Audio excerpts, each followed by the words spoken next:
এই কাঠগোলাপ গাছটাকে আমি কাটিং থেকে তৈরি করেছি। খুবই সুন্দর একটা ভ্যারাইটি। ফুলটার কালারটা কিন্তু আমার ভীষণ ভালো লাগে। তবে কাঠগোলাপটার আইডিয়া আমার মনে পড়ছে না। এই যে দেখুন গ্রো ব্যাগের মধ্যে থেকে কি সুন্দর রুট বেরিয়ে গেছে। এটা দেখে বোঝাই যাচ্ছে যে কাঠগোলাপ গাছটাতে একদম সুন্দরভাবে রুট তৈরি হয়ে গেছে। তো এখন গাছটাকে রিপোর্টিং করার সময় হয়ে গেছে। তার জন্য এখানে মাটি তৈরি করে নিচ্ছি। এখানে নিয়ে নিয়েছি বাগানের সাদা মাটি, তারপরে দিয়ে দিলাম গোবর সার, আর তারপরে একটু দিয়ে দিলাম সরিষার খোলের গুঁড়া। কাঠগোলাপ গাছে কিন্তু আহামরি কোনো যত্ন লাগে না। মাটিটা সঠিকভাবে তৈরি করতে পারলেই কিন্তু খুব সুন্দর ফুল পাওয়া যায়। কাঠগোলাপের মিডিয়া তৈরি করতেও কিন্তু আহামরি কোনো খাবার দেওয়া লাগে না। আমি এমন সাধারণভাবেই কিন্তু মিডিয়া তৈরি করি। দেন এই যে দেখুন কি সুন্দর রুট তৈরি হয়েছে।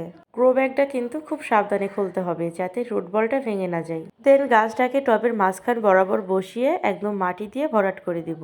আর কাঠগোলাপ গাছে বেশি ফুল পেতে হলে কিন্তু একদমই গাছ থেকে ডাল কাটা যাবে না।